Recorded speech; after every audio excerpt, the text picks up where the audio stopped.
అమ్మయ్యా, 10th class exams అయిపోయినాయి. ప్రశాంతంగా ఉన్నదిరా. నెక్స్ట్ కాలేజే మనల్ని అడిగేటోడే ఉండడు ఇక.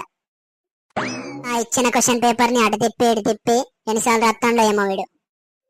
అరే కిక్కు, ఎగ్జామ్ ఎట్లా రాసినవురా? ఏదో రాసినా ఇక. నువ్వేంద్రా ఎంతసేపు రాసుకుంటున్నావు? ఎట్లాగో ఈ వాడితోటి ఎగ్జామ్స్ అయిపోతానాయి కదా అని నిన్న పోయి పెప్పు కటింగ్ ఎంచుకొని వచ్చిన. ఇవాళ క్లాస్ రూమ్ లో అడుగు పెట్టగానే అరే, నెత్తి మీద పిట్టగూడేంట్రా?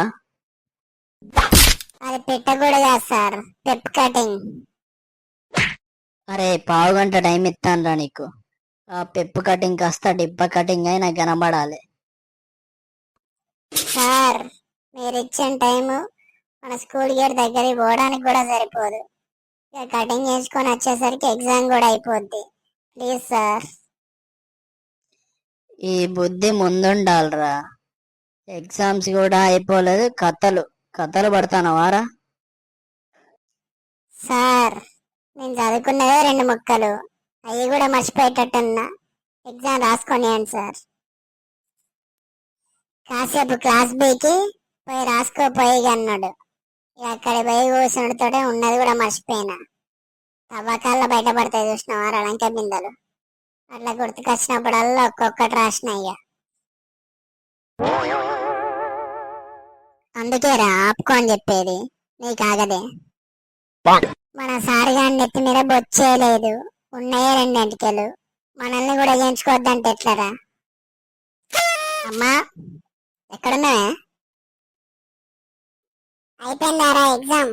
ఎట్లా రాసినావు? మొత్తం చింపి పడేసిందే. అరే బాడకో, చింపి పడేస్తే ఎగ్జామ్ ఎట్లా పాస్ అవుతావురా? నీ అవ్వ, చింపి పడేసుడు అంటే మస్తు రాసిందని చెప్తాను. ఎగ్జామ్స్ రిజల్ట్స్ అయితే రాని, ఫెయిల్ కావాలి బండకే స్టార్ట్. నీ పాస్ అయితే తీయవే.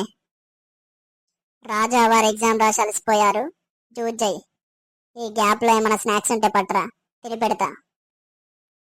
ఒక వారం రోజులు మంచిగా రెస్ట్ తీసుకోవాలిరా ఇక.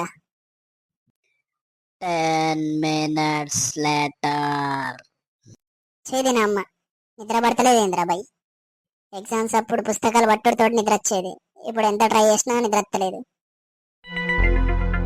బోరు కొడుతుంది, కిట్టు గానికన్నా ఫోన్ చేద్దాం. అరే కిట్టు, సాయంత్రం మన అడ్డాకి రారా, ఆ బాటు గాని కూడా రమ్మని చెప్పు.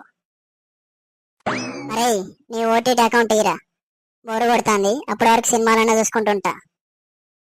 Subscribe for more comedy videos.